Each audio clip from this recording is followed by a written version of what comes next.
Good afternoon all. सो मेरे से पहले मिस्टर आशुतोष पांडे एनसीडब्ल्यू से थे। So he has broadly covered what is domestic violence act and what are the roles of protection officer, etc.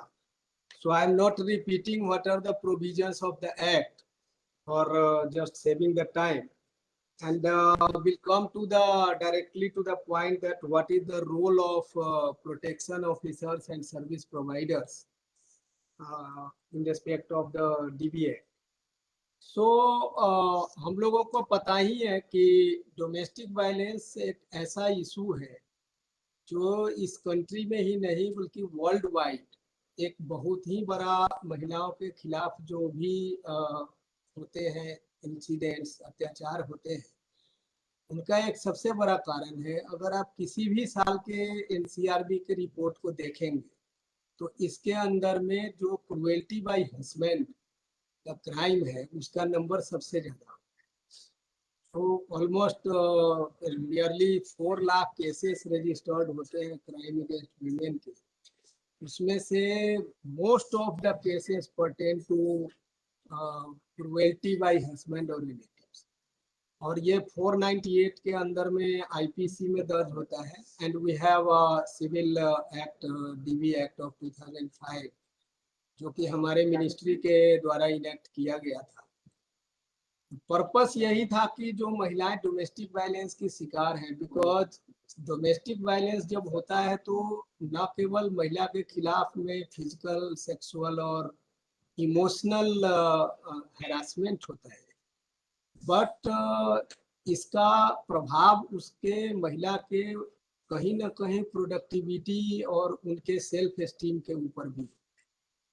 तो ये बड़ा आवश्यक हो जाता है कि एक ऐसा पूरा इकोसिस्टम हो जिसमें महिला की सेल्फ एस्टीम, उसकी डिग्निटी और उसके रेस्पेक्ट की प्रॉपर पर्सपेक्टिव में देखा जाए, और जो भी इससे रिलेटेड इकोसिस्टम में whether they are duty bearers, whether they are members of judiciary or the society as a whole, they should take care of such victims. But unfortunately होता उल्टा है कि अगर कोई महिला अपने परिवार के किसी मेंबर के खिलाफ कोई शिकायत लेके पहुंचती है, चाहे वो हस्बैंड हो या ससुर हो या और कोई ससुराल वाले हो या अपने मतलब जो मायके की तरफ से होते हैं, जो उनके भाई हो या कोई और भी परिवार से, तो बजाय उनकी मनोस्थिति को समझने के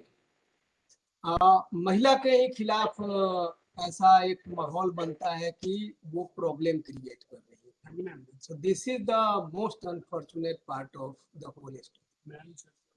और यहाँ पर जैसे कि पहले वक्ता ने बताया था, प्रोटेक्शन ऑफिसर का एक बड़ा important role has been envisaged under the domestic violence act, because उनका काम न केवल उनकी हैंड होल्डिंग करना है बल्कि उनको जो लीगल एडवाइस दिलाना, उनके केस को फाइल कराना, उनके केस को मजिस्ट्रेट के सामने पेश करना, उनके लिए these are the key functions of the protection officer कि वो एक DIR मेंटेन करते हैं, domestic incident report. So a format has been prescribed जिसमें वो पूरी इंफॉर्मेशन रखते हैं कि किसने वायलेंस किया, किस नेचर का वायलेंस था, कब हुआ, कहाँ हुआ, the complete information is recorded. फिर उनका काम ये भी होता है कि वो उसको फिर मजिस्ट्रेट के सामने पेश करें।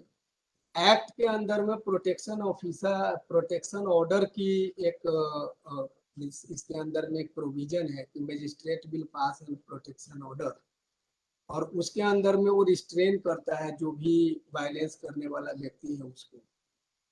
फिर अगर वो नहीं मानता है तो उसके अगेंस्ट में दोबारा से वो मजिस्ट्रेट के पास में जा सकते हैं for order in case of breach of protection. अगर वो महिला को जरूरत है कि if she needs some kind of medical assistance, तो उनको डॉक्टर के पास भी ले जाना, उनका इलाज कराना, वो भी उनकी जिम्मेदारी होती है। देन अगर महिला को कोर्ट में केस लड़ने के लिए किसी प्रकार के लीगल एडवाइस की या केस के फाइलिंग में भी अगर सपोर्ट की जरूरत है तो they arrange for the advocates through the DLS. We all are aware that we have a National Legal Services Authority है, उसके अंदर में नालसा है, स्टेट लेवल पे सालसा और डिस्ट्रिक्ट लेवल पे डालसा है। तो वहाँ से वो एडवोकेट प्रो बोनो काम करते हैं। डिपार्टमेंट ऑफ जस्टिस की ही स्कीम है।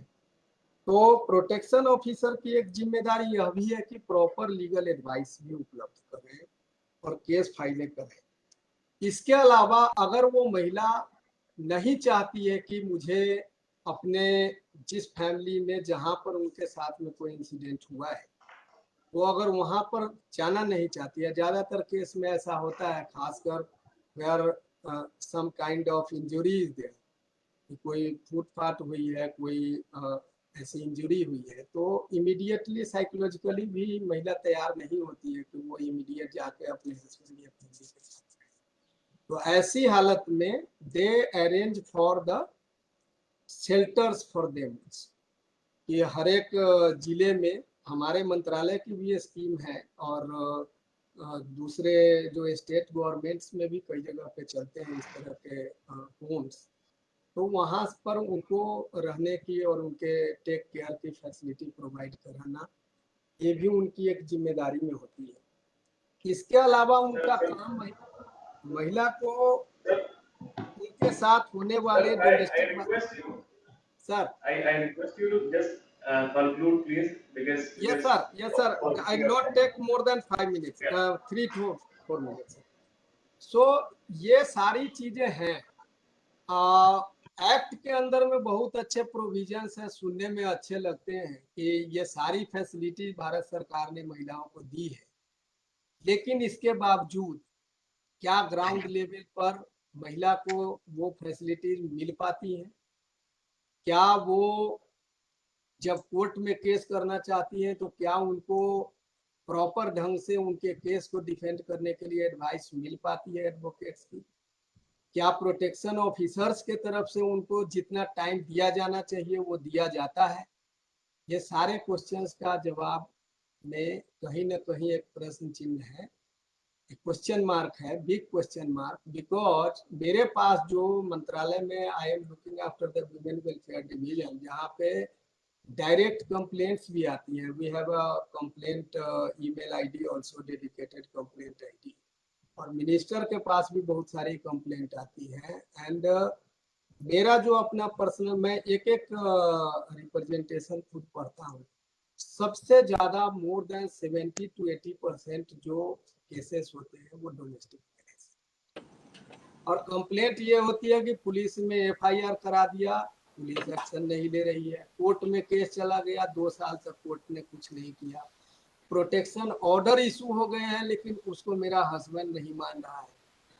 तो ये सारी चीजें हैं। And this can be possible कि वो जब तक इस पूरे सिस्टम को स्ट्रेंथन नहीं करेंगे, जब तक समाज के अंदर में लोगों का माइंडसेट चेंज नहीं आएगा, जब तक कि ड्यूटी बियरर्स के अंदर में इस बात के लिए चेतना नहीं आएगी कि उनको अपना काम किस तरीके से करना। अनफॉर्चुनेटली इसके इम्प्लीमेंटेशन की जिम्मेदारी जो स्टेट गवर्नमेंट को दी गई है, ज़्यादातर स्टेट में मेरा एक्सपीरियंस, जो हमारा एक्सपीरियंस है मंत्रालय का, as per information available, maximum state में, जैसे एनसीडब्ल्यू के भी रिप्रेजेंटेटिव ने बताया था, वो एडिशनल चार्ज में किसी डिस्ट्रिक्ट प्रोटेक्शन ऑफिसर को, डिस्ट्रिक्ट ह्यूमन वेलफेयर ऑफिसर को या किसी और को एडिशनल चार्ज में, and they are burdened with implementation of so many schemes, so many things, redressal of grievances, there are so many other jobs to do।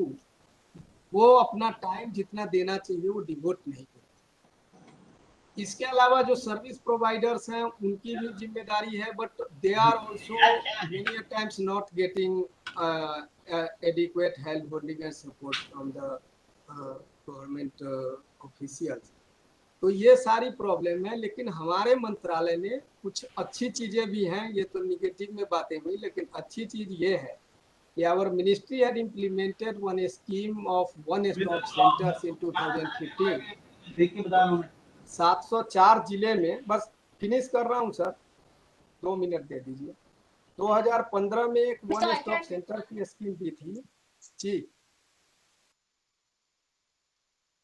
तो one stop centre के अंदर में 100% फंडिंग भारत सरकार की है और इसके अंदर में 5 तरीके की जो इंटीग्रेटेड सर्विसेज हैं अंडर वन रूफ, एक ही छत के नीचे उनको 5 डेज तक का टेम्पररी शेल्टर, उनकी मेडिकल हेल्प, उनको DLSA के थ्रू लीगल हेल्प कराना और उनकी मतलब उनको पुलिस फैसिलिटेशन, अगर वो पुलिस में FIR कराना चाहती है, कोई सपोर्ट चाहती है, वह भी उसमें किया जाता है।